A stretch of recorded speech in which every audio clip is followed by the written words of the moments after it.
سعرنا في الدنيا فوزنا في الأخرى بخاتجة الكبرى وفاتنة الزهراء سعرنا في الدنيا فوزنا في الأخرى بخاتجة الكبرى وفاتنة الزهراء. ورحمة الله وبركاته.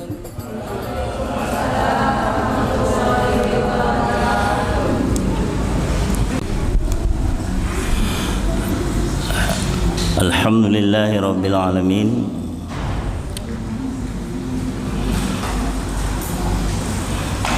Wabihi nasta'inu ala umuri dunya waddin. Sallallahu ala sayyidina Muhammadin wa ala alihi wa sahbihi ajma'in, amma ba'd. Fatihatu ila haratina Mustafa Muhammadin sallallahu alaihi wasallam wa ala alihi wa ashabi azwaji auladi wa dzurriyyati min kiram, khususan muallif kitab Mukhtasar fi Ulumuddin wa khususan hoso ila jamaah. Al-Fatihah. A'udzu billahi minasyaitonir rajim. Bismillahirrahmanirrahim. Alhamdulillahi rabbil alamin arrahmanir rahim maliki yaumiddin. Ya na'budu wa iyyaka nasta'in.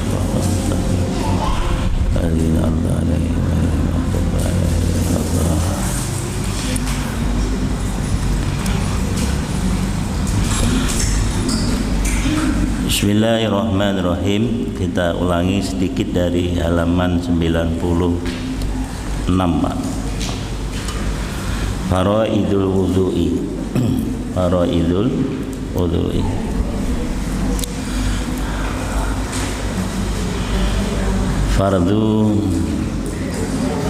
Fardunya wudu. Wa fardul wudu'i, adapun fardunya wudu itu arbaatun, ada 4. Fardunya wudu itu arbaatun, ada 4. Ghuslul wajhi, yang pertama membasuh wajah. Min qasasi syari, dari tempat tumbuhnya rambut. Dari tempat tumbuhnya rambut. Ila asfali dzaqni, sampai di bawahnya dagu, di bawahnya janggut dagu, sampai di bawahnya dagu. Wa min syahmatil udhuni,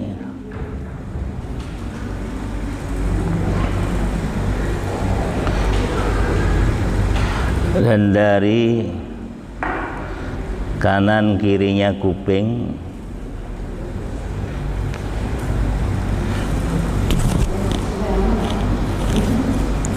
Ila syahmatil ukhra, sampai kuping yang satunya, sampai kuping yang satunya.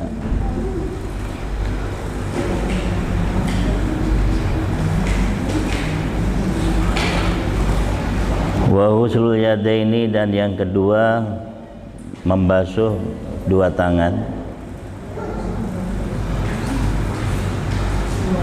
Ma'al mirfaqaini, beserta 2 siku, 2 sikut, beserta 2 sikut.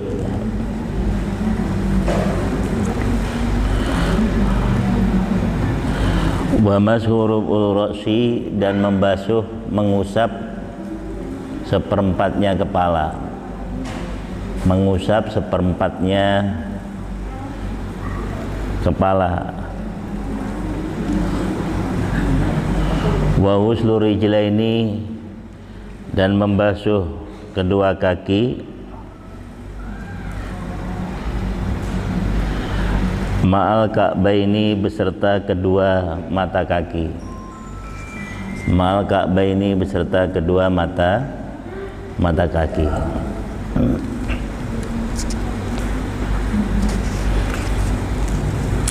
Sunanul wudu'i, sunat-sunatnya wudu. Wa sunanuhu, dan adapun sunat-sunatnya wudu itu isnata asroh, ada 12.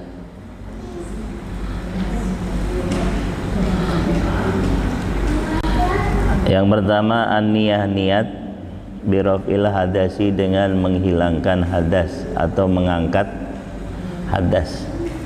Niat mengangkat hadas. Makanya kalau dalam wudu itu ada nawaitu wudu'a li raf'il hadas. Wa tasmiyatu, dan membaca bismillah. Baca bismillah. Bismillahirrahmanirrahim.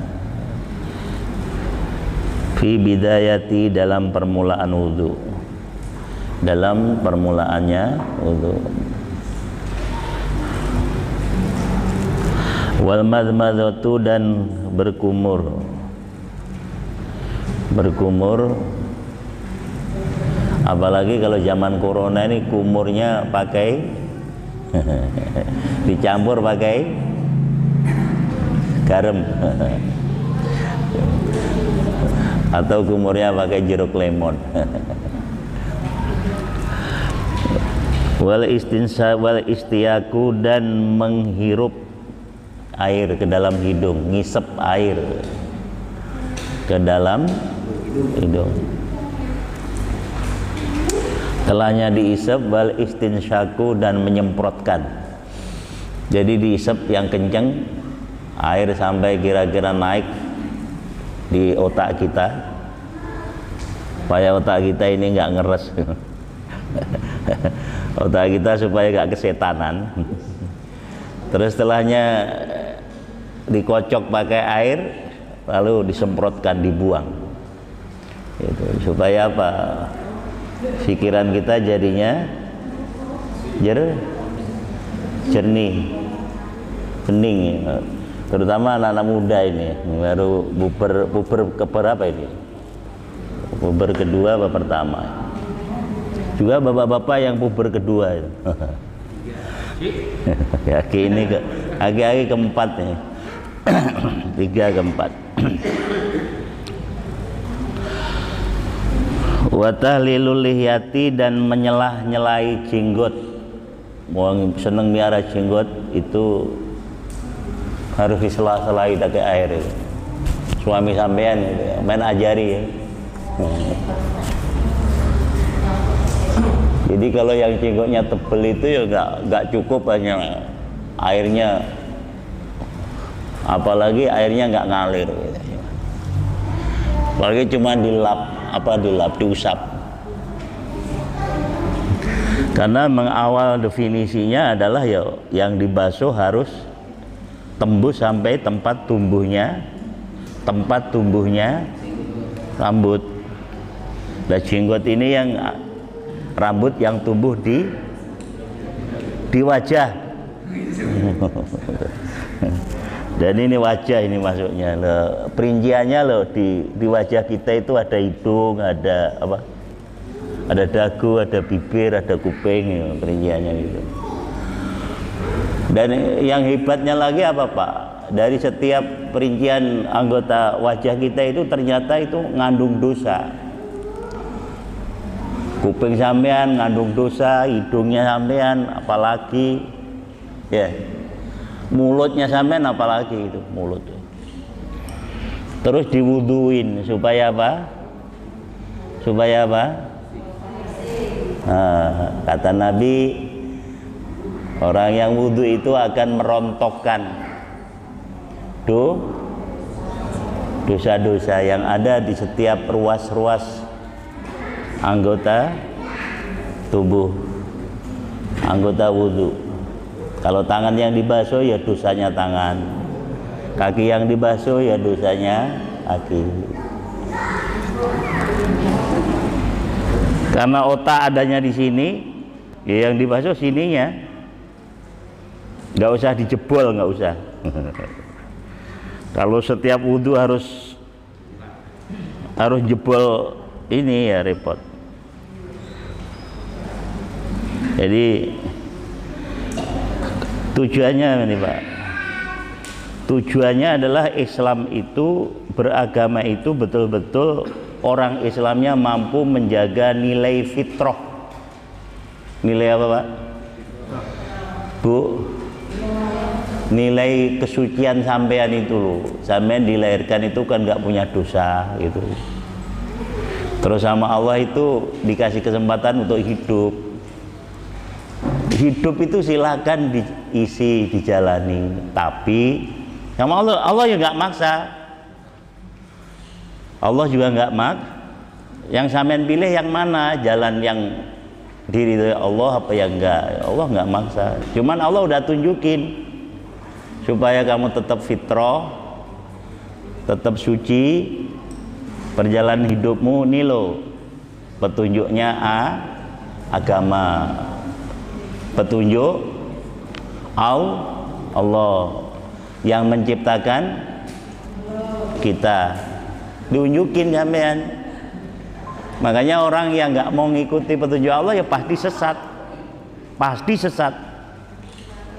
Karena apa? Yang paling tahu jalan yang menyelamatkan hidup ciptaan Allah namanya menungso, yubi hanya Allah yang maha Itu di situ ada pabrik namanya pabrik Suzuki. Pabrik apa Pak?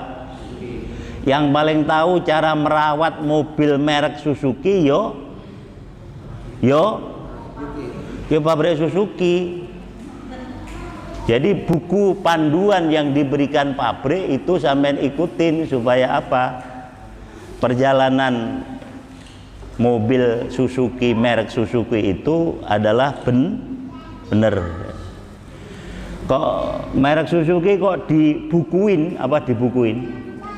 Diambilkan petunjuknya baby band, nggak nyambung, hancur. Walaupun sama-sama paham betul? Lah sampean itu makhluknya Gusti Allah, ciptaane. Terus sampean dibimbing supaya jalan hidupnya tetap fitrah. Mauludin kullu mauludin yuladu ala fitrah. Hidup silakan, bebas sampean pilih. Tapi ingat, ini jalan yang boleh, ini yang enggak. Gitu. Ini yang menjadikan sampean selamat, ini yang akan. Betul loh Bu. Gitu loh Pak. Makanya kalau beragama ini ya nggak usah kita ini harus maksa-maksa. Ngapain dipaksa-paksa manusia susah. Apalagi Allah nggak kehendaki, ya biarin aja begitu. Tugas kita ngajak udah diajak kok nggak mau, ya nggak usah sedih. Nggak usah susah, ngapain susah itu. Nabi dulu susah ya nggak boleh. Muhammad nggak usah susah. Yang memberi hidayah itu saya. Kamu nggak punya hak untuk memberi hidayah. Sampai meninggal pamannya Abu Thalib, susahnya kayak apa Nabi Muhammad. Tapi sama Allah malah ditegur. Lah emang kamu yang punya makhluk, saya punya makhluk. Aku yang paling berhak untuk mengendaki dia jadi orang benar apa enggak. Pak, lah ini gandeng masjid tuh susah banget diajak bener. Jangankan gandeng masjid, Abu Jahal, Abu Lahab itu tiap hari tidur di dalam Ka'bah, ngiler ya di situ. Tapi jadi orang baik nggak? Terus kalau orang Jawa itu sebenarnya ada wasiatnya itu, sangkanin paran apa? Asal dumadine siro. Terus sangkaning paran. Sampeyan niku kudu ngerti asal kejadiane sampeyan, terus didadekne Gusti Allah tujuane sampeyan yandi. Tujuannya mau ke Urip lho sampean tujuannya mau kemana? Lah kalau hidup cuman makan, tidur, seneng-seneng yuk. Manusia ini rendah nilainya, Pak. Mendingan jadi sapi. Loh, bener. Kemarin saya kan nyiapin sapi itu ada 50 lebih tuh. Terus karena habis terus saya beli, coba. Lihat saya hanya untuk belajar ya, Pak. Kenapa sih para nabi rasul itu suruh miara binatang? Suruh ngembala ternyata filosofinya luar biasa, Pak. Wah. Oh. Satu pelajarannya itu. Sama-sama kita ini makhluknya Allah. Bedanya cuman sampai ini jenis manusia, kalau yang itu jenisnya namanya sapi. Yo hewan terus jenisnya sapi loh. Gitu. Manusia itu ada, Pak, yang status nilai hambanya itu berubah. Kan di samping saya itu ada yang jualan sapi juga itu. Itu saya ngeledekin setiap hari itu, setiap waktu itu kan saya suruh azan pakai speaker kenceng. Coba mau datang, yo nggak pernah datang. Tiap dipanggil Allah itu plus. Perasaannya mungkin subuh apalagi, maghrib, isya, subuh, zuhur, asar nggak pernah, Pak. Lah adik saya itu saya suruh ngeledekin, adik saya itu kan alumni Mojosari Nganjuk itu. Saya suruh ngeledekin, coba Run, Bahrun namanya, Run, coba. Itu kamu coba ledekin. Kalau diajak sholat kan cuma nengok aja gitu. Coba kamu ledekin. Sapimu ada yang keserimpet no? Sapimu ada yang keserimpet no? Oh, semua yang jagain tuh nem-nemnya lompat, Pak. Di mana? Yang keserimpet mana? Jadi kalau dipanggil sapi keserimpet langsung dipanggil Allah, kupingnya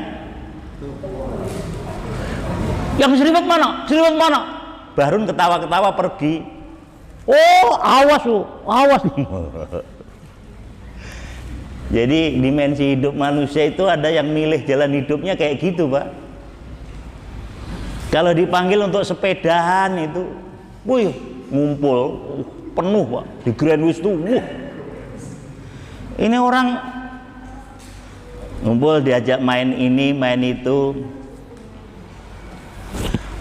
Ya sampean itu boleh aja, Pak. Silakan mau punya hobi begitu. Tapi kalau dipanggil Allah itu, Bu. Gitu, Bu. Bu. Sampean kalau dipanggil suami itu dengerin nggak? Kalau nggak dengerin, 2 kali, 3 kali, 4 kali, 5 kali, 10 kali dipanggil suami nggak pernah denger. Kira-kira suami sampean di mana? Oh, pensiun nih, pensiun.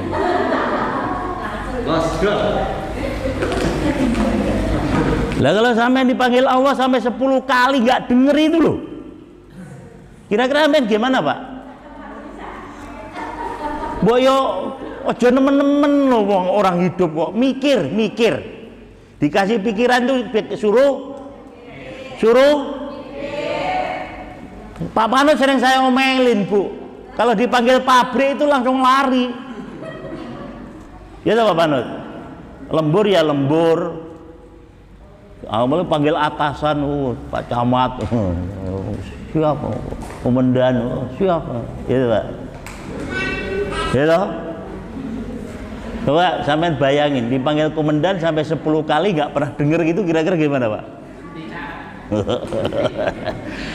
Pak polisi, panggil Kapolres 10 kali nggak pernah denger, kira-kira gimana? Lah kalau dipecat jadi polisi ya gak masalah, jadi pegawai, kita itu masih hambanya Allah kok. Sampean dipecat jadi istri gampang, laki-laki banyak kok. Sampean lah iya, apalagi laki-laki, kesempatan. Dia toh. Tapi kalau sampean itu udah nggak diaku Allah, mau kemana? Manusia ini mau kemana? Naudzubillah min wis. Jadi agama niku perane anggo hidup kita itu sebegitu hebatnya itu, Pak. Makanya orang yang nggak ngindain perintah agama, ya opo? Ya alamat pasti orang hancur, orang celaka. Perintah agama itu nggak ada kepentingan apa-apa. Allah berikan agama itu untuk nyelamatin jalan hidup sampean, supaya sampean hidupnya menjadi orang yang dimul. Ya Allah yang nyiapin kemuliaan karena nurut sama Allah, sama perintahnya agama. Itu loh. Paham ya Bang? Nah, termasuk di syariat agama Allah, wudu, mau ibadah namanya ibadah sholat, itu juga harus dipenuhi namanya rambu-rambu syariat agama. Sebelum sholat kita harus wudu, sebelum wudu harus kita toharoh.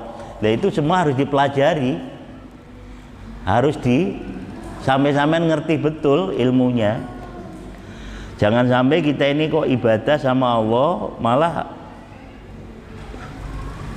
saya ingat ya Mbah Yai Khalil, Syekhuna Khalil Bangkalan, itu waliullah. Sejak kecil tuh aneh-aneh Pak, nyeleneh. Waktu pesantren di Mekah sono, itu jamaah sholat, imam gurunya Syekhuna Khalil di sono itu ngimamin Pak, ngimamin Syekhuna Khalil jadi makmum, itu ngetawain Pak. Jamaah semuanya pada melotot ngeliatin, teman-temannya pada ngomong, itu Khalil gimana sih sholat kok ketawa seperti itu, tawa kata terus kayak gitu. Akhirnya bener, ini nanti pasti dimarahi sama guru ini. Habis sholat bener Khalil dimarahi sama gurunya, dimarahi, ketawanya tambah kenceng Pak. Kamu ini kenapa kok begitu? Saya itu melihat di kepalanya kiai itu berkat. Ngerti berkat ya kan? Orang kalau habis selamatan tahlilan itu kan dibawain apa itu? Dibawain besek ke takir berkat ya. Nggak taunya apa itu? Imamnya itu nggak taunya sholatnya itu buru-buru karena mau mimpin selamatan. Jadi lagi sholat tuh pikirannya berkat.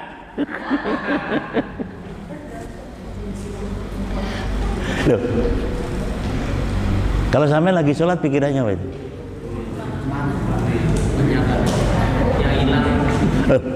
Sampean pernah nggak kalau lagi sholat tuh pikirannya Allah gitu? Oh, kalau ada perempuan yang lagi sholat full, kok 2 rakaat aja pikirannya Allah terus. Wes saya mau jadi suaminya lagi saya. Bener saya. Saya mau saya nikahin, bener nggak? Ukuran saya itu paling ingat Allah itu paling cuman kalau lagi subhanallah gitu toh,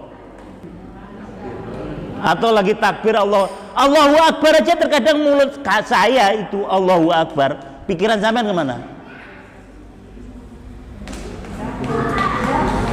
Sedangkan sampean ini, kita makhluknya Allah itu dibimbing agama itu supaya di setiap keluar masuknya nafas itu kalau bisa nanti Allah gitu loh. Allah. Atau apa, saya nggak boleh mencintai anak ya boleh, mencintai istri boleh, mencintai suami, tapi jangan jadi kultus.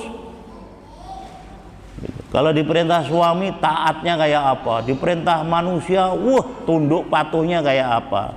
Tapi kalau diperintah Allah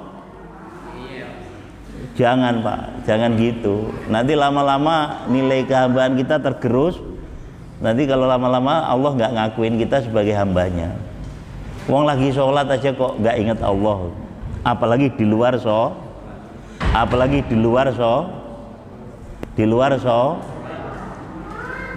gitu. Dilatih Ibu. Makanya Bu, syariat agamanya harus terpenuhi. Kenapa? Kalau ilmu syariatnya itu sampean lakukan, sampean datangkan di setiap ibadah, ini insya Allah akan menyempurnakan gitu Pak, setiap ibadah kita. Walaupun hati kita ini terkadang sering lalai, walaupun ibadah kita ini nggak inget Allahu Akbar. Ada yang khusyuk ame nangis-nangis takbir itu. Gaunya apa? Suaminya nggak pulang-pulang. Apalagi kreditannya udah numpuk, rumahnya mau disita. Saya nanya, Bu, sampean kok hebat, khusyuk banget, takbir sampai bisa nangis sampean. Suami nggak pulang-pulang Ustaz. Jadi sholat sampean itu, sholatnya sampean ini jadi sholat apa wi? Makanya Bu, keharusan orang sholat itu kan ihdzor. Kalau definisi awal udah saya jelaskan, aqwalun, af'alun gitu ya. Kalau sholat itu harus mengandung kumpulan ucapan dan perbuatan. Setiap ada gerakan harus ada ucapan. Setiap ucapan harus disertai dengan gerakan. Jangan ini sampai lengah, ada gerakan tapi nggak ada ucapan, nanti nggak sholat namanya. Ada ucapan tapi nggak ada gerakan, yo namanya bukan sholat. Saya contohin dari awal. Pertama kali orang melangkah sholat, itu sudah jumlahnya jutaan orang, itu sholatnya nggak sah Pak Ustadz. Gimana enggak? Wong takbiratul ihram itu hukumnya wajib memberi pendengaran sama diri sendiri. Kalau kita ini sholatnya jadi makmum atau sholat sendiri. Kalau jadi imam ya wajib memberi pendengaran sama makmum.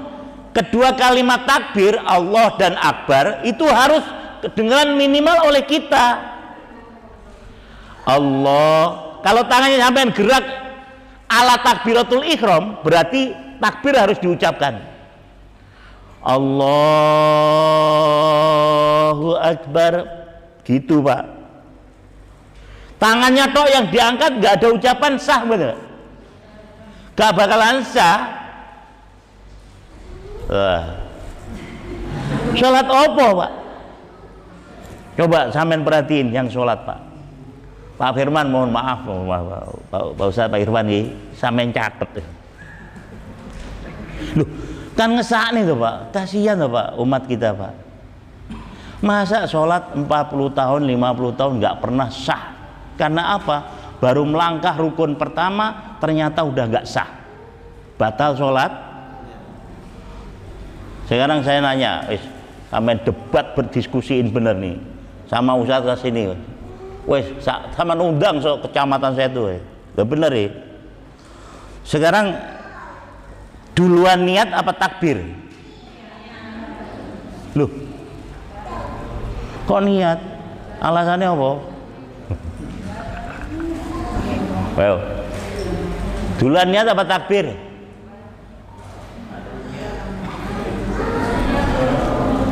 Takbir dulu apa niat dulu? Alasannya apa? Pak Ustadz zaman ya gak usah tinggi-tinggi deh, si aja zaman. Mulanya saya itu terkadang agak-agak emosi kalau umat Islam nggak mau ngaji itu ya. Maksud saya itu walaupun belum paham, kalau tetap ngaji itu kan dosanya diampuni Allah gitu loh. Tapi kalau sudah merasa dirinya pinter, padahal yo napa? Yombo lah, padahal yombo. Ini yang dosa nanti ustadz apa pengurus masjid apa siapa Pak?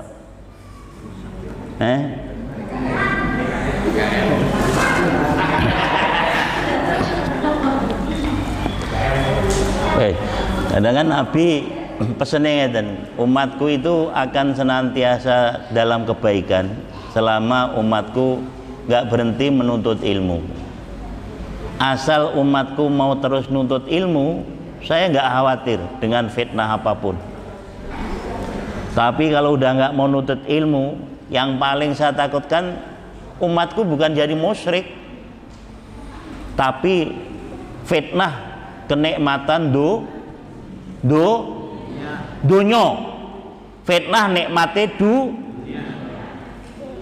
Saya kalau nanya, orang itu kalau nggak ada Pak di sini itu program seperti itu, orang diajak ngaji itu tersiksa, diajak datang ke majelis taklim loh tersiksa. Tapi kalau ngobrol, wah, sekarang itu ngapain di depan TV. Enggak, kemarin saya pesankan Pak, orang Islam tuh punya tanggung jawab, ambil peran mensiarkan agama. Jangan jadi orang Islam malah menjadi yang ngancurin siar agama. Masa jadi orang Islam kok malah gitu loh. Apa siar agama? Kalau 5 waktu di sini ya sholat 5 waktu, dipanggil Allah hayya ala sholah hayya ala falah, mereneo takwai keberuntungan, kebahagiaan, kabejan. Tapi menungso gak gelem, rame-rame gak pada dateng, malah mereka rame-rame mensyiarkan yang lainnya Islam. Di mana? Di depan TV, di tempat-tempat. Pulang dari acara begitu, ngintip ke masjid, yang ngaji sepi, sholat duhur jamaahnya sepi. Loh, sampean orang Islam kok ngomong gitu itu loh. Yang harus datang sholat jamaah duhur siapa Pak? Siapa Pak? Saya nggak bayangin seandainya ini siar agama yang 5 waktu ini aja umat Islam semuanya ambil peran. Wes kalau nggak bisa setiap 5 waktu yuk gantian lah, gantian Pak. Yang sip 2 itu masuknya jam berapa? Jam 3 apa aja? Jam 2 udah berangkat. Berarti jam 1 masih di rumah. Jam 1 udah zuhur. Gantian sama-sama Islam. Yuk, besok sampai sip berapa? 2. Saya 1. Kalau begitu saya nggak bisa zuhur. Nggak bisa zuhur sama asar. Ya udah, saya yang ngisi masjid. Gitu loh Pak. Dan nanti kalau yang sip 2, wah jam 10 saya belum pulang. Maghrib, Isya saya nggak bisa di masjid. Ya udah, yang di kantor yang pulangnya jam 4 udah harus namanya ambil peran. Terus tanggung jawab ini harus diemban oleh setiap kita Pak. Jangan semua masjid yang ada di kita ini sepi, lalu umat Islam merasa nggak punya tanggung jawab apa-apa gitu loh, dan merasa siar agama mati itu belas gak. Nah ini gimana ini nanti Pak? Ini yang paling ditakutkan oleh Rasul. Kenapa? Karena fitnah nikmat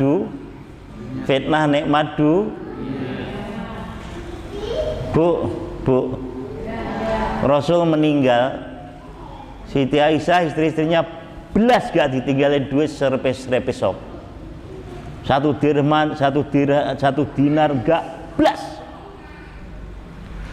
Siti Aisyah cuma ditinggalin tepung kasar, itu dipeti, dan itu pun sudah sama Rasulullah jatah nafkah selama itu ditaker.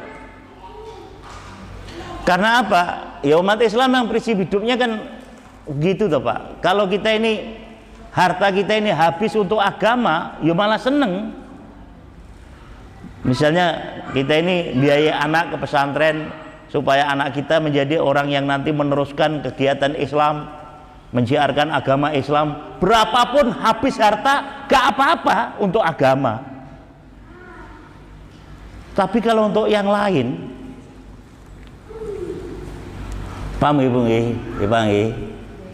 Sampean jiwanya, raganya, kesempatan hidupnya habis untuk agama, justru sampean harus bangga Pak.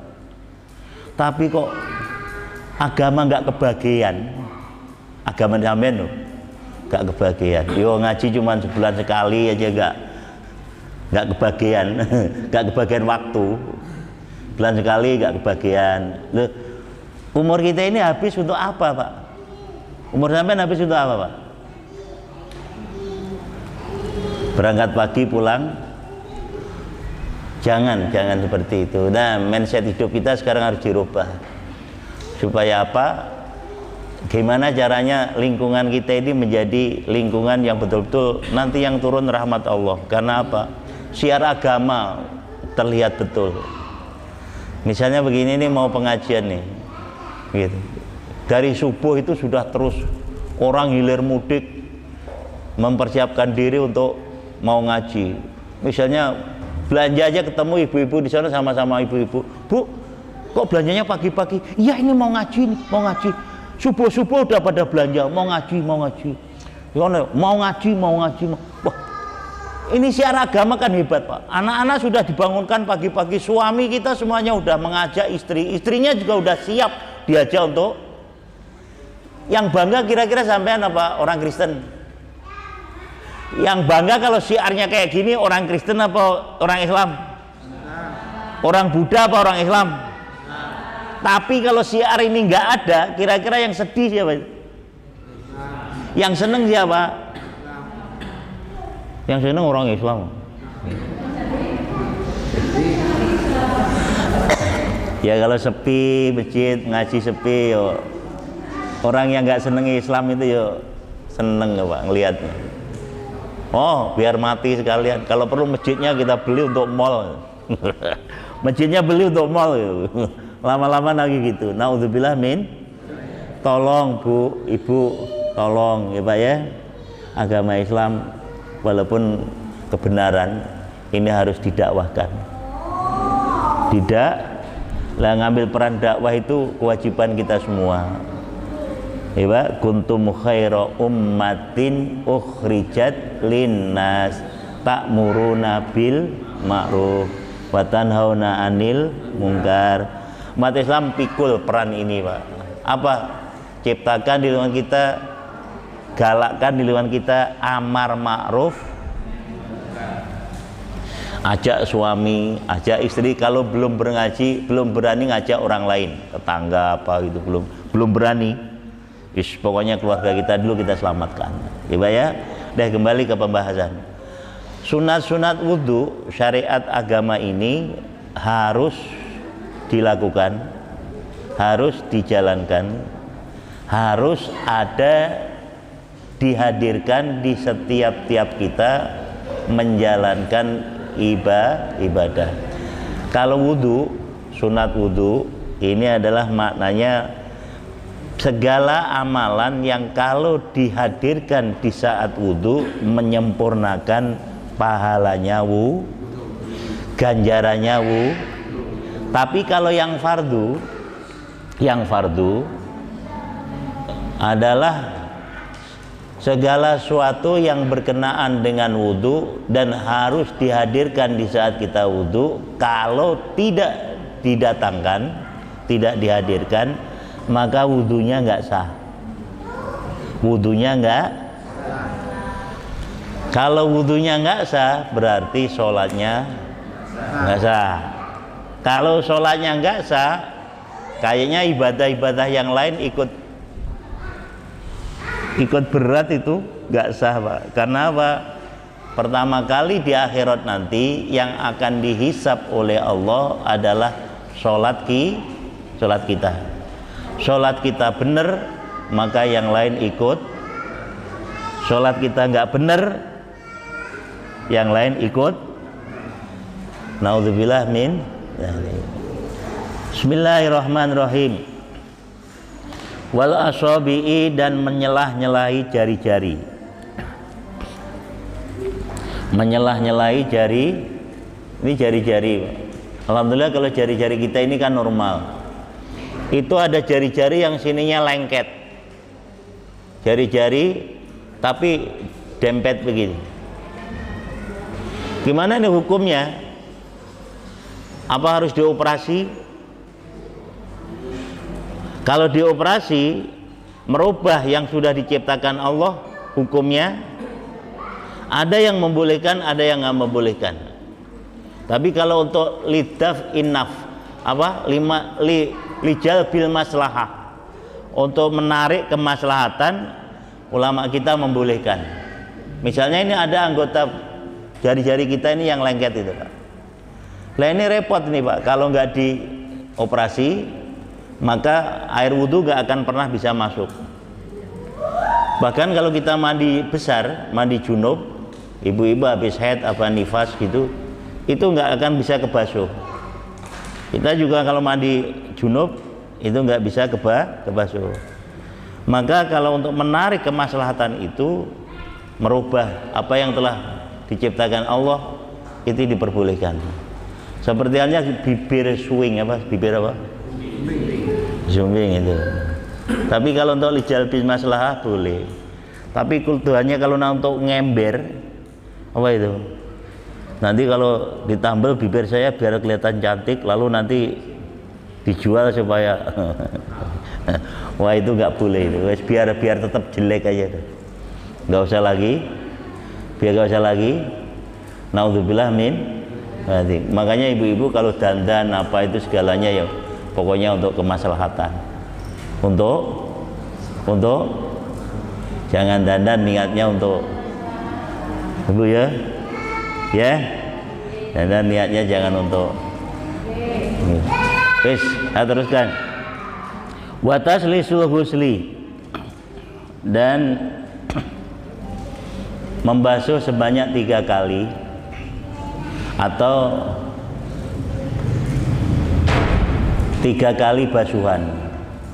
Sunat untuk membasuh 3 kali basuhan di setiap anggota wudhu. Misalnya muka 3 kali, kuping, tangan, kaki, itu hukumnya Watayamuni, dan mendahulukan yang arah kanan. Atayamun itu sebelah kanannya dulu. Segala sesuatu yang memang untuk kebaikan maka didahulukan dari arah kanan. Tapi sebaliknya, kalau segala sesuatu yang menyebabkan nggak baik, bahkan terkadang ke tempat yang kurang pas dan kurang pantas, maka didahulukan sebelah kiri. Misalnya masuk WC, kamar mandi, masuk ke dalam masjid harus didahulukan kaki, lalu keluar masjid kiri lagi. Padahal konotasinya ya keluar masjid itu kalau habis sholat juga jelek, juga makan harus tangan kiri boleh nggak Bu? Makan tangan kiri, minum tangan kiri. Kalau bahasanya orang tua kita itu gampang, itu tangan setan, padahal tangan kita. Tangan kiri, makan pakai kiri, maksudnya yang didik itu didikan. Nah, tangan kanan itu loh, insya Allah didikan agama Allah, didikan agama Allah. Tangan kiri.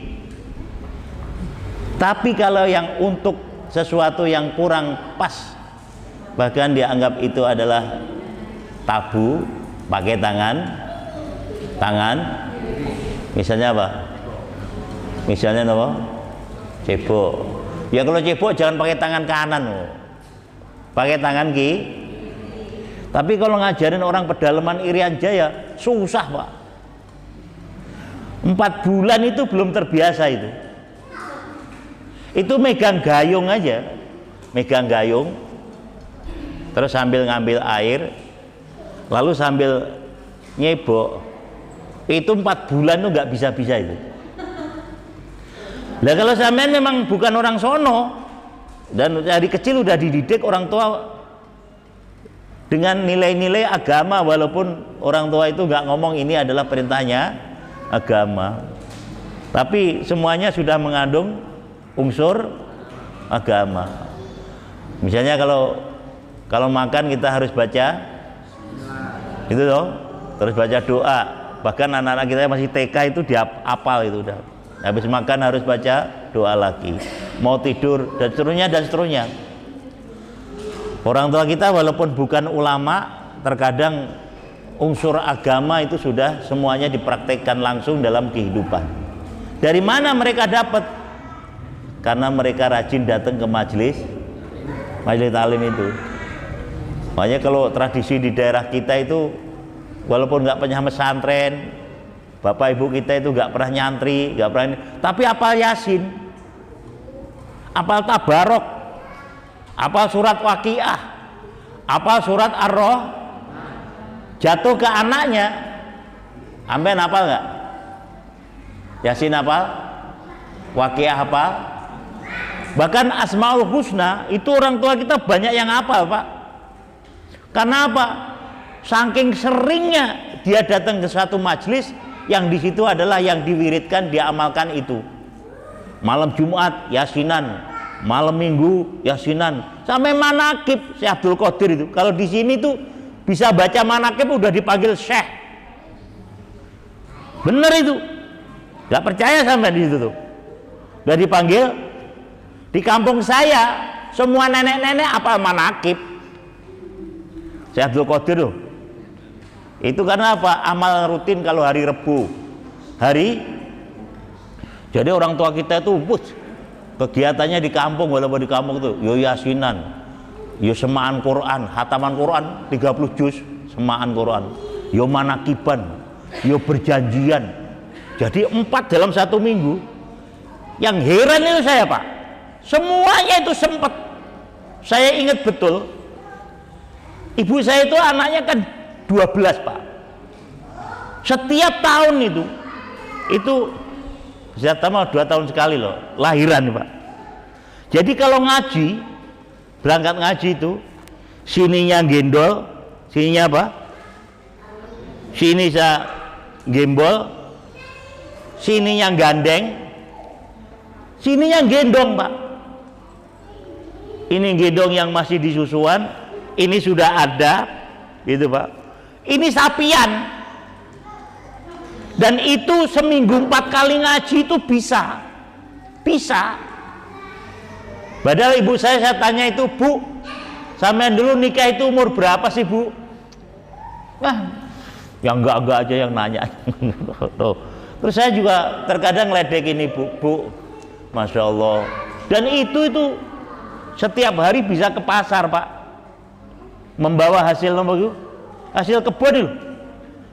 Ya terkadang bawa buah apa itu, pisang, terkadang ya kelueh itu, timbul, sukun, kelapa, pokoknya hasil panen gitu. Dan saya yang setiap hari tukang bonceng bawain gituan ke pasar pakai sepeda itu, Pak.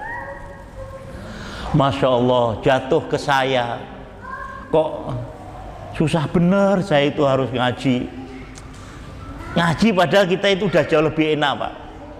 Nggak jalan kaki, kalau malam ya nggak pakai obor. Pakai obor apa? Obor daun kelapa itu. Nanti kalau sudah habis itu tinggal baranya doang begini, Pak, pitip-pitip di depannya gitu. Dan itu belum ada lampu sama sekali, Pak, belum ada listrik. Jatuh ke kita sekarang, Pak.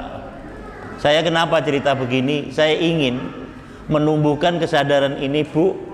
Asal usul kita itu sama. Sampean itu keturunan orang soleh. Sampean ini keturunannya para kiai, para ulama. Semangatnya itu sampean dulu mestinya kayak gitu. Apalagi di era sekarang, era yang segalanya jauh lebih mapan, lebih enak. Kalau ngaji kita ya sudah rapi seperti ini. Ada yang pakai kacamata, ada yang pakai kerudungnya Rabbani, Lazada, iya kan? Kalau dulu coba, teman bayangin, boro-boro kok naik sepeda, jalan kaki 4 kilo, 5 kilo. Teman ngalami itu, Pak. di Nganjuk ya Pak. Kayak gitu tuh. Ya maksud saya, yuk Bu, umat Islam ditimbulkan kembali kesadarannya. Boleh sampai itu nyari duit yang banyak, boleh sampai jadi orang kaya raya, boleh, silakan. Tapi ini loh tanggung jawab Islam, kewajiban kita. Kalau kita nggak sama-sama mikirin, burus ini nanti Islam. Lama-lama nanti umat Islam seneng kalau Islam ini malah hancur. Ngelihat Islam syiarnya nggak apa, seneng. Gitu. Naudzubillah min. Saya kemarin tuh dilaporin Pak, teman-teman saya yang ada di daerah Nganjuk Pak, itu nilai korban yang dikeluarkan 39 miliar lebih Pak. Karena sapi itu jumlahnya yang dipotong itu hampir 2000 berapa, kambing udah puluhan ribu Pak. Sekabupaten Nganjuk Pak. Jadi sama temen itu itu kesadaran orang kampung Pak. Di Tuban begitu juga, di Boyolali, orang-orang pucuk gunung Purwantoro Wonogiri. Jadi Islam ini ternyata di kampung. Di kita, masa kita ini yang di segalanya lebih di enak lah, lebih yuk ditimbulkan semangat ya Bu ya, Bu, semangat ya Pak ya. Iya, wis sampean ngajak amar ma'ruf nahi anil munkar. Deh, yang berikutnya wadalku dan menggosok-gosok, ngosoi. Apa? Kalau kita ini berwudu, ya minimal digosok-gosok. Jangan cuman begini dong, dicurin gitu, lalu digosok. Muka juga gitu. Kaki kalau bisa juga gitu. Jangan cuma dikocor air lalu, karena apa? Adalku itu menggosok-gosok anggota wudu, hukumnya sunat. Wa tartibu dan tertib. Tertib itu pemahamannya Bu ditulis. Mendahulukan rukun yang harus didahulukan. Mendahulukan rukun yang harus didahulukan, mengakhirkan rukun yang harus diakhirkan. Rukun wudhu gak boleh dibolak-balik. Misalnya apa? Basuh kaki dulu, baru tangan, terus muka. Harus berurutan. Namanya tertib.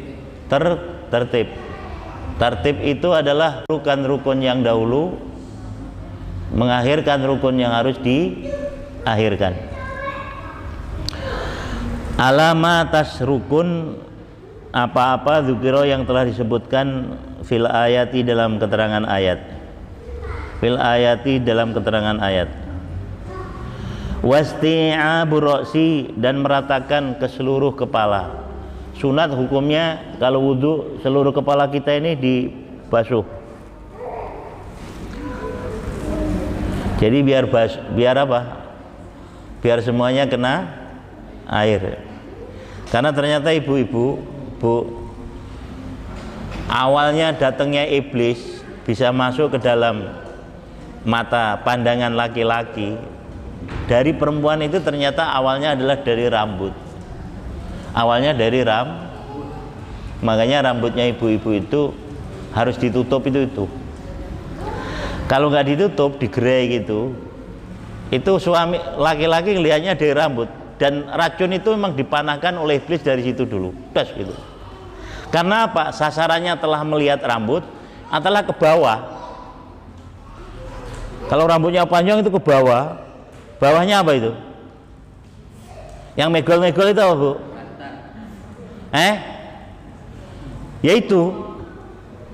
Yaitulah dari situ racun kedua, das. Ketiganya akhirnya menghayal. Apalagi yang nggak pernah diwuduin, ngeres sudah pasti ngeres. Kenapa syariat agama kita mau haruskan perempuan menutup rambut? Yo, karena racun iblis itu dipanahkan itu yo awalnya dari rambut, bukan dari muka. Kalau muka itu relatif loh, apalagi kalau orangnya cantik terus kita ini orang jelek, ngelihat natap orang cantik gitu kan nggak pede Pak Manut ya. Nggak Manut, nggak pede Pak. Yo isin se, tapi minimal nanti akan lihat dari belakang. Wah, wayu, begitu gak berani natap di depan, rambut. Terus, tapi diseret sama iblis ke bawah. Begitu ngelihat yang egal-egal kayak entok itu, itu kedua panah racunnya di. Naudzubillah min. Wudu diantaranya adalah betul-betul akan menjaga kita ini terselamatkan dari hal-hal yang seperti itu, Pak. Makanya wudunya itu harus lebih di kehidupan manusia yang Islam, kita yang Muslim itu, Pak, nggak seperti orang-orang di luar kita. Mereka punya surganya itu di dunia ini, Pak. Hidup sebebas-bebasnya tanpa mengenal aturan, yo silakan. Orang Islam nggak usah terpengaruh. Orang Islam ini adalah orang-orang cerdas, orang-orang pilihan Allah. Nggak gampang didikte orang nggak gampang didikte orang bodoh. Orang bodoh siapa? Yang dimaksud jahiliyah itu, Pak. Jahiliyah itu siapa? Kata Allah, siapa jahiliyah itu? Orang yang tidak mau diatur oleh petunjuk agama. Itu orang walaupun titelnya numpuk, semakin numpuk titelnya kok semakin menjauhi agama, semakin. Nah, yang dikte kita dalam kehidupan ini sekarang orang-orang kayak begini, Bu. Diajarkan kita caranya nyaci maki. Bahkan kalau perlu nyaci maki itu ngumpulin orang banyak, lalu diajak kumpul bareng di Monas. Mami caci maki isinya, terus habis caci maki takbir, Allahu Akbar, Allahu Akbar. Loh, Islam mana yang ngajarin kayak gitu loh? Sedangkan Islam itu kalau suruh ngomong yang bener, yang baik. Kalau nggak bisa ngomong baik, mending diem. Gimana ada orang yang ngomong nggak baik sama kita, ya udah diem aja. Sampai orang-orang ini protes sama saya, Pak Ustadz, sampai digituin kok diem. Nah, saya bukan nggak bisa bales omongan dia, atau saya takut dengan orang ngomong seperti itu, tapi agama saya melarang saya untuk tidak menjawab orang seperti itu. Bu, kalau ada tetangga sampean ngomongnya jelek begitu, yuk sampean nggak usah ikut jelek. Apa sampean nggak berani? Berani. Apa sampean nggak bisa? Bisa. Pinter. Tapi agama saya melarang. Orang iman itu adalah suruh ngomong bener. Kalau nggak bisa ngomong yang bener, yang baik, diem. Diemnya itulah kesempurnaan suami. Wow, gak usah sampean kok nimbali. Suami mau sekali sampean balas 10 kali. Oh, sama bodohnya. Bahkan lebih. Wong suami ngomong sekali kok sampean 10 kali loh. Lah kalau ngomongnya bagus, ngomongnya jelek. Suami misalnya ngajinya cuma dapat 1 juz, sampean 10 juz. Nah, itu bagus. Sampean ngajinya sebulan itu misalnya suami cuma bisanya sekali, sampean setiap minggu, itu bagus. Tapi kalau ngomong yang jelek, Siti Fatimah itu pernah, Pak, nangis gak berhenti. Siti Fatimah itu siapa? Putrinya Rasul. Nangis gak berhenti. Terus sama Rasul disamperin, Fatimah ada apa? Saya bercanda sama Sayyidina Ali, suaminya sendiri. Saya bercanda sama Ali, terus keceplosan. Disbawa ceplosan loh ngomong, namanya suami istri bercanda terus terkadang ceplosan. Rupa-rupanya omongan saya itu kurang seneng Sayyidina Ali, Rasul, Abi, Bapak. Nah, terus saya udah minta maaf sampai 70 kali Rasul. Tapi Sayyidina Ali kayaknya nggak merespon. Bu, sampean pernah kalau berbuat salah sampai minta maaf 70 kali gitu sama suami? Padahal sampean itu bukan putri Rasul, putrinya orang Purwokerto, orang Kebumen. Ini Siti Fatimah sampai 70 kali nggak direspon, nangis nggak pernah berhenti. Kenapa kamu begitu? Saya takut sama Allah, Rasul. Karena Rasul pernah bersabda, orang kok mati nggak diridhoi suami, nggak ada surga yang dibuka buat istri yang nggak diridhoi suami. Kok coba bayangin, kok ada istri mati suaminya nggak ridho karena punya kesalahan belum minta maaf, itu alamat nggak swargo, alamat gak mlebu. Sampai Rasul bilang, seandainya kamu ibadahmu seperti ibadahnya Siti Maryam, ibunya Nabi Isa alaihissalam. Siti puluhan tahun gak pernah berhenti ibadah. Kok kamu mati suamimu gak ridho karena kamu punya kesalahan belum minta maaf, pintu surga ketutup rapet. Kenapa? Ridho istri adalah pada ridho Makanya saya terkadang kalau ada perempuan istri kok suaminya orang soleh, terus timbang suruh ngaji, baca Quran, malam diajak tahajud, diajak duha, susah. Baiknya gimana Bu gitu? Baiknya gimana itu Pak Panut? Istikharah kali ya. Nah itu ya memang harus istikharah itu. Lah soalnya gimana? Lah kalau diterusin ini nggak malah ngajak ke surga itu, malah ngajak.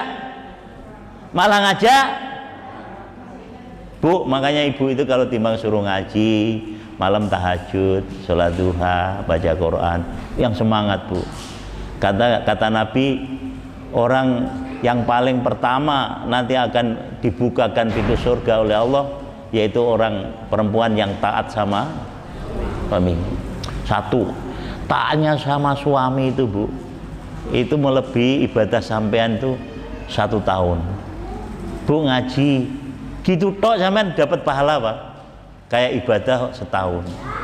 Belum ngajinya sampean dicatat sendiri. Jadi seorang istri itu begitu gampang nyari pahala di saat ada suami. Tapi kalau disuruh baik, diajak bener udah susah, kira-kira gimana itu? Kalau perasaan sampean gimana Pak? Saya juga kesel Pak, bener. Saya itu punya istri terkadang. Saya juga punya istri Bu. Saya punya istri di rumah. Saya bilang tahajud. Tapi kalau enggak, ya saya marah saya. Wong tidur semalam sampai 6 jam, 7 jam. Tahajud berapa menit aja kok. Duha. Tapi alhamdulillah sekarang saya kalah. Tahajudnya rajin, duhanya rajin. Kalau puasa itu bisa khatam Quran sampai 10 kali gitu. Bilang masa enggak penting, ibadah yang penting. Ngaji terus gitu Pak. Jadi akhirnya kalau puasa itu, selama puasa saya ya terkadang malah nyiapin ya, anak itu beli lauk aja, beli kolak aja, mie nggak usah diganggu, biar ngaji aja terus. Tapi saya bersyukur gitu. Kenapa? Artinya bisa lebih memilih mengisi hidup ini yang harus diprioritaskan gitu loh Pak. Hidup itu kan harus diisi hari per hari tuh Pak. Kalau istilahnya Gus Bah itu, sampean itu orang kaya loh Pak. Kayanya di mana?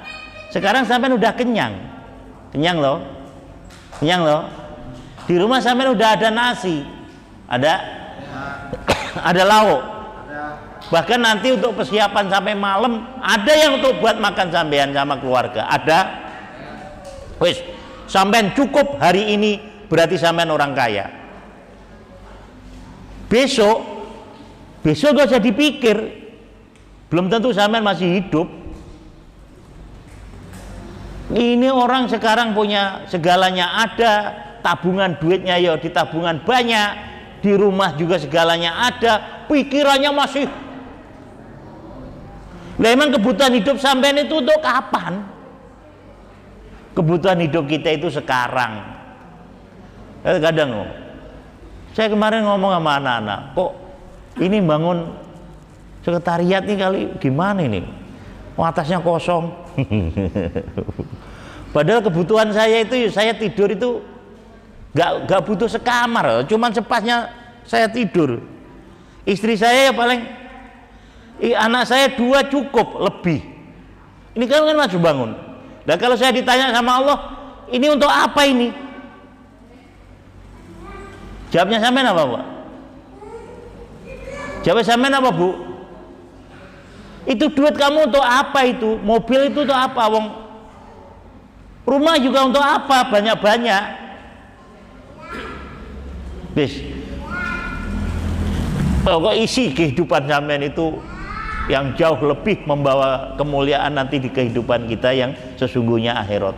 Di dunia ini udah, Ibu ya, jangan memperturutkan nafsu terus menerus. Nafsu sampean harus dikurangi. Kalau orang Jawa yo ngerti apa? Asal dumadi lan sangkaning paran. Dulu sampean diajarin Hono Coroko gitu kan. Hono Coroko, Dodo Sawala, Padha Jayana, monggo botongo. Monggo. Apa itu ya? Itu apa itu maknanya? Ya kalau sampean itu misalnya nggak mau didalili Quran hadis yo, itu aja lah, Hono Coroko Dodo Sawala. Yang penting membawa kemaslahatan. Maknanya nopo? Di dalam fitrah kehidupan manusia itu oleh Allah diberikan 2 hal yang sama. Semangat untuk masuk surga, yang satunya ya semangat masuk neraka. Setiap hari ini perang. Yang menang yang mana? Kalau yang menang semangat masuk surganya, pasti sampai jadi orang soleh. Tapi kalau yang menang itu semangat nerokone, ya mesti sampai jadi orang yang rusak. Makanya jangan heran, Bu, kalau ngeliat manusia itu kok ini ada yang rusak begini tuh manusia. Ya emang semangat yang menangnya itu fitrahnya fitrah neraka. Fitrah, sampai Nabi itu pernah bersabda di dalam keterangan sebelumnya itu kan, kamu itu sebenarnya tempatnya itu sudah jelas, nanti surga apa neraka, surga atau neraka. Lah, sahabat pada nanya, ya Rasul, apa saya itu nggak mengamalkan kitab Al-Quran, petunjuk agama? Ya mengamalkan. Apakah saya udah nggak ada kitab itu? Ya ada. Tapi lihat semangatnya yang dijalankan itu yang mana? Lek semangate swarga berarti jalan surgalah yang mereka paham betul, Bu? Lek semangate neraka berarti jalan neraka yang di paham ya, Pak? Jadi sampai itu ngelihat menungso itu sebenarnya udah jelas. Oh, makanya terkadang ada yang terucap kata-kata orang tua kita aja kalau ngelihat anaknya yang bandel itu setan. Apa? Anak di setan-setan yo. Maknya yang nyetan-nyetani. Ya maknya setan juga. Karena apa? Anak setan yo maknya mesti gendruwo paling. Maknya gendruwo. Bapaknya apa kuwi? Lah iki jodone gendruwo lho. Lek jodohnya gendruwo kira-kira lek bojone gendruwo lanange apa? Bu, sampean nggak boleh diem, harus sampean mampu memilih mana yang harus saya tempuh dalam kehidupan ini, supaya nanti kita ini bersama-sama di tempat yang dimuliakan Allah. Amin ya robbal alamin. Dikit lagi, Bu ya. Wastiabu roksi, dan meratakan rambut, bil maski dengan mengusap, bi ayyi wasyin kana, dengan tempat-tempat yang ada, dengan tempat-tempat yang ada. Wa masghul udhunaini, dan mengusap dua telinga, mengusap dua kuping, dua telinga, bima iroksi, dengan air yang ada di kepala. Jadi kalau Imam Syafi'i untuk mengusap telinga itu sudah harus ngambil air sendiri, nggak boleh diteruskan dari kepala gitu. Nah, kalau Imam Syafi'i ini, oh gini, itu nggak boleh begini. Tapi kalau menurut Imam Syafi'i, mengusap sebagian kepala sendiri, lalu ngambil air sendiri untuk dua telinga. Paham ya Pak? Bu, Pak sampean mau ngikut imam yang lain yo, kayak praktek yang terkadang dipraktekkan oleh siapa itu? Ada ustadz yang mempraktekkan di viralkan gitu. Jadi kalau ngusap kepala langsung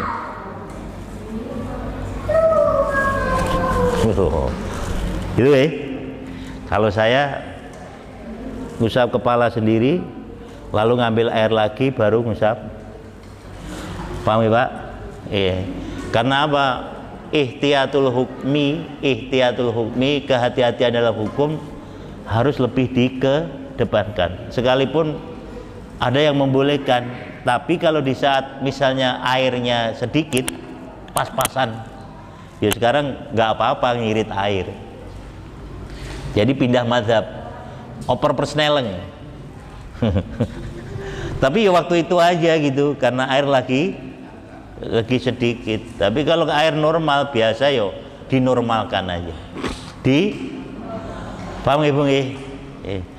Terus yang berikutnya summa maskur raqabati, lalu mengusap leher. Itu mustahabun, disunatkan. Mustahabun disunatkan. Dan ini pelajaran siang hari ini barangkali harus dihafal nih Pak. Bu, ini harus dihafal.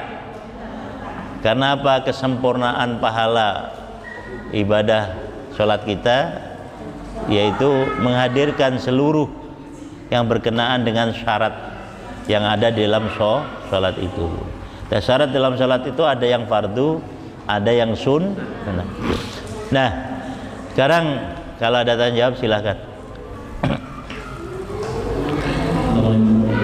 Sedikit pertanyaan ya.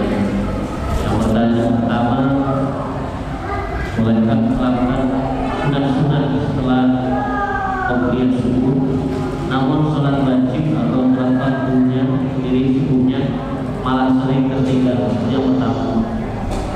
Yang kedua, bolehkah wanita yang dalam keadaan mempunyai kecantikan, haid atau nifas memotong kuku, rambut dan lainnya yang ada di tubuh? Kalau waktunya masih longgar gak apa-apa. Tapi kalau waktunya sudah habis atau mau habis, kalau saya nanti sholat sunat misalnya malah waktunya habis tinggal kebagian 1 rakaat sholat subuhnya, karena yang 1 rakaat udah keluar waktu subuh, itu nggak boleh. Gak usah sholat sunnah, langsung sholat subuhnya aja ya Bu ya. Paham ya?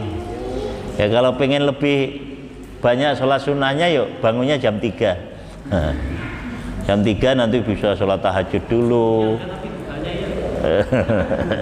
Terus sholat hajat dulu, sholat kubailal fajri dulu, lalu waqiahnya 3 kali, yasinnya, tabaruknya, baru menjelang subuh dengerin azan subuh, baru qobliyah subuh.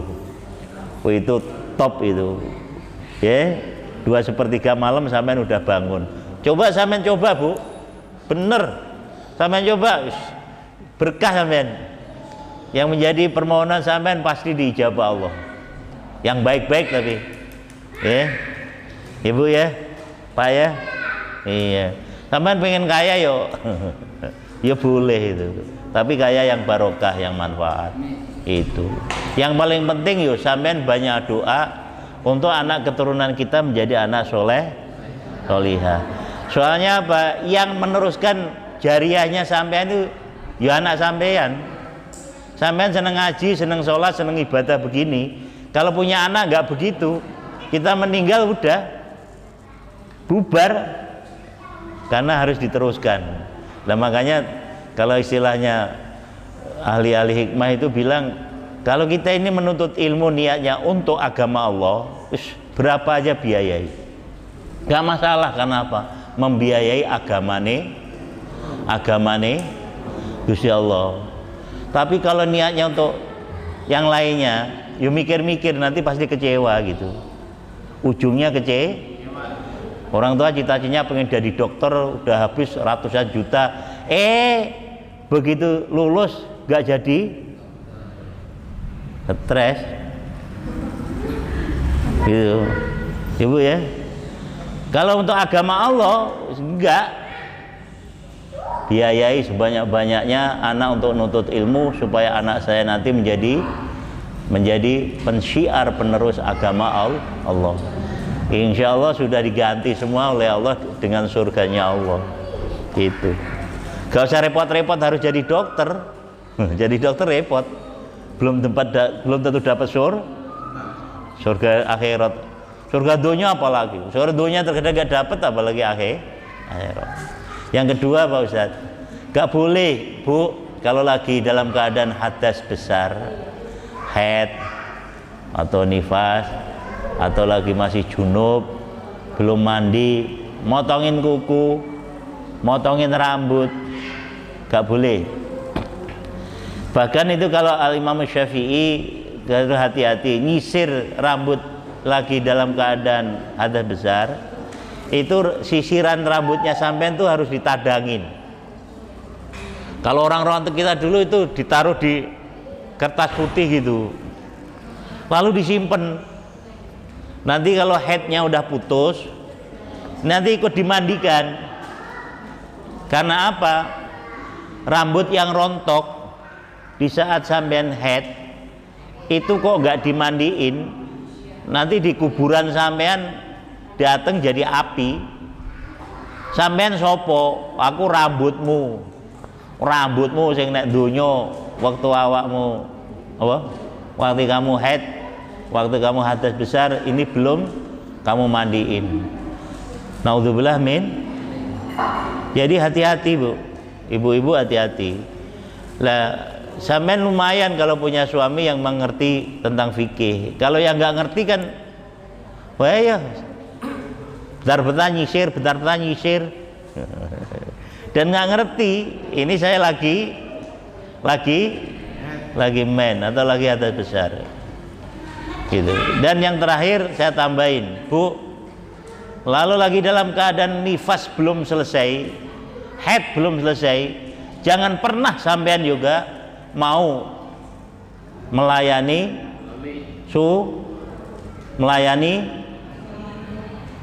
paham Ibu? Haram ya. Bahkan di Lampung itu ada kejadian karena orang goblok ya. Istrinya lagi nifas ya. Lagi nifas ya. Anaknya baru umur 40 hari. Umumnya kan nifas itu 60 hari. Lah ini lakinya minta Nah akhirnya itu loh, karena nggak mau ibunya ngelayani, anaknya yang dibunuh. Anaknya loh dipateni. Ini opo, gejala opo Bu, di saat punya hadas besar kok sampean mau untuk itu naudzubillah min dzalik, kebanyakan nanti kalau jadi anak nggak normal nih Bu. Bisa gagu, bisa buta, idiot tuh. Bisa alamat SLB sekolah luar biasa Bu. Jangan.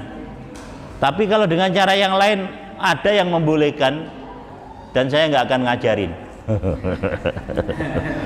Saya nggak akan ngajarin. Ustadz udah tahu itu, ya, udah tahu. Udah tahu. Yo poso sih tuh panut. Ya, jangan. Jajan. Jajan yo ait nih Naudzubillah min dzalik. Makanya kalau ibu itu memang sadar punya suami yang tinggi setrumnya gitu, men itu kan terkadang ya ada 15 hari, jangankan 15 hari enggak gitu, wong 2 hari enggak aja kelojotan kok gitu, apalagi nifas sampai 60 hari. Kalau nyadar begitu itu ibu-ibu boyo legowo, no, Pak sampean saya carikan istri lagi aja ya gitu. Lah kan lebih baik sampean punya suami, sampean itu punya istri yang sah halal loh daripada tukang jajan gitu. Ya Bu ya? Itu Bu. Tuh berarti udah ridho itu Pak. Apalagi istri sampean itu ya sakit-sakitan, bengek, ampek lah wes. Mbok gitu itu cepet nyadar gitu. Saya punya jamaah Bu, itu udah pensiun, ABRI. Masya Allah, istrinya sakit itu udah ada 13 tahun Pak. Saking sayangnya suami itu, setiap hari digendong Pak, digendong kalau periksa gitu, cemburuannya ya masih sampai anaknya itu nangis sering ke rumah Pak, tinggalnya di Puri itu Pak. Orang tua saya gimana Pak Ustadz, semua perempuan, orang tua perempuan maksudnya, wah cemburuannya itu lah udah lempoh peyok begitu Bu ya. Saya bilang udah ya sabar Pak, sabar. Alhamdulillahnya suaminya itu, saya namanya ABRI pensiunan Pak, sayangnya Masya Allah, terkadang dijambak, terkadang di ini. Jadi kalau misalnya ngobrol aja nganterin ke puskesmas, ke dokter itu sama perempuan, wuss, pulang tuh ngamuk Pak. Allah, apa karena memang dia itu sudah hilang rasa pedenya, nggak pede banget lah pokoknya, terus akhirnya ngelihat suami begitu tuh, yo gak usah harus berlebihan seperti itu ya Bu ya, nanti timbulnya malah fitnah. Dan suami istri nggak boleh saling tuduh dengan masalah-masalah yang seperti itu, kecuali ada saksi, dan tahu, ada saksi dan tahu sendiri aja gitu. Kalau nggak ada saksi yo sampean kalau di pengadilan kalah itu deh. Itu Pak Manut ya, masih. Deh nggak ada yang lain ya.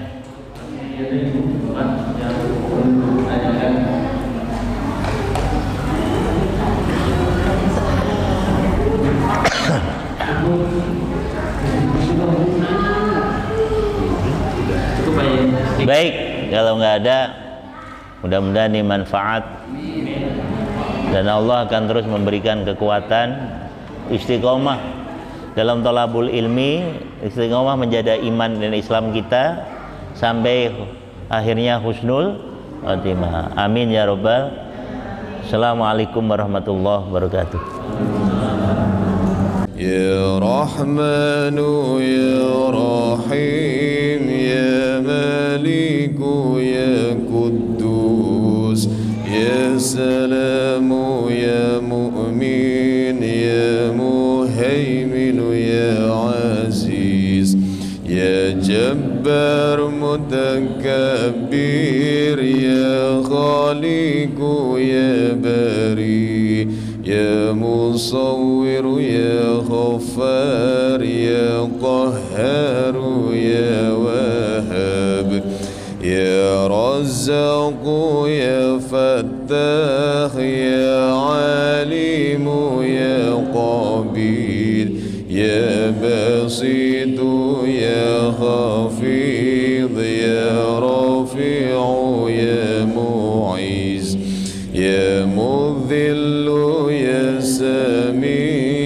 ya Basir ya Hakam ya Adlu ya Latif ya Khabir ya Halim ya Azim ya Ghafur ya Shakur ya Ali ya Kabir ya Hafidh ya Muqid ya Hasib ya Jalil ya Karim ya Raqib ya Mujib ya Wasi'u ya Hakim ya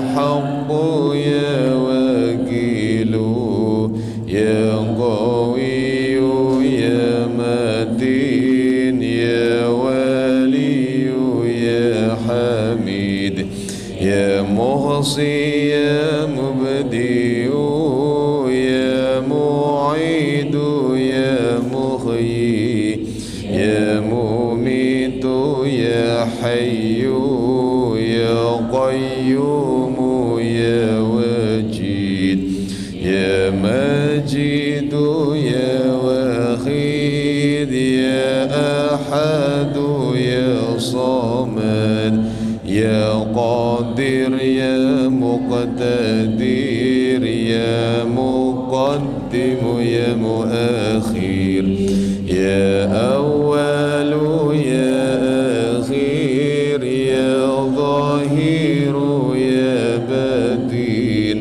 يا ولي متعالي يا بر يا تواب يا منتقم يا عفو يا رؤوف يا مالك مالك الملك ذا الجلال والإكرام يا مقسط يا جميل يا غني يا مغني يا مانع يا ضر يا نافع يا نور يا هادي يا بديع يا باقي يا وارث يا راشد يا صبور